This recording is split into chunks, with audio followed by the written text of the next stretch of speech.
আউযুবিল্লাহি মিনাশ শাইতানির রাজিম। বিসমিল্লাহির রহমানির রহিম।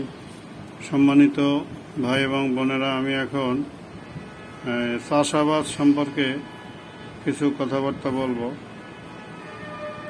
রাসূলুল্লাহ সাল্লাল্লাহু আলাইহি সাল্লাম ইরশাদ করেন, যার অতিরিক্ত জমি আছে সে হয়তো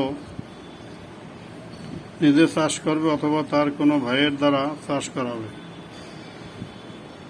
এ পর্যায়ে হযরত রাফি ইবনে খাদিজ থেকে বর্ণিত হাদিসটিও বিশেষভাবে উল্লেখযোগ্য। রাদিয়াল্লাহু তাআলা আনহু তিনি বলেন, নবী করিম সাল্লাল্লাহু আলাইহি সাল্লাম ইরশাদ করেন, সাধারণত তিন প্রকার মানুষ কৃষি কাজ করে থাকে। এক, যার নিজের জমি আছে, সে নিজে তা চাষাবাদ করবে।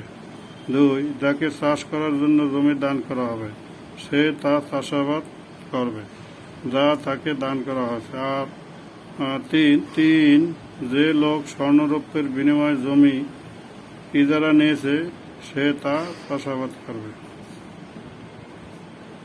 আমি আবার বলছি, নবী করিম সাল্লাল্লাহু আলাইহি সাল্লাম ইরশাদ করেন, সাধারণত তিন প্রকার মানুষ কৃষি কাজ করে থাকে। এক, যার নিজের জমি আছে, সে নিজে তা চাষাবাদ করবে।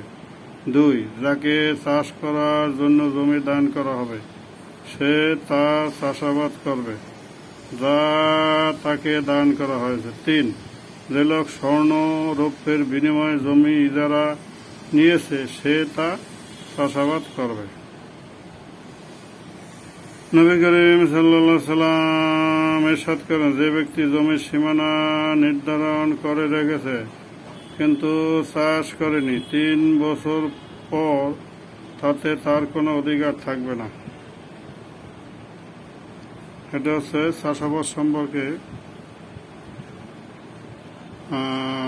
রাসূলুল্লাহ সাল্লাল্লাহু আলাইহি সাল্লামের নির্দেশ।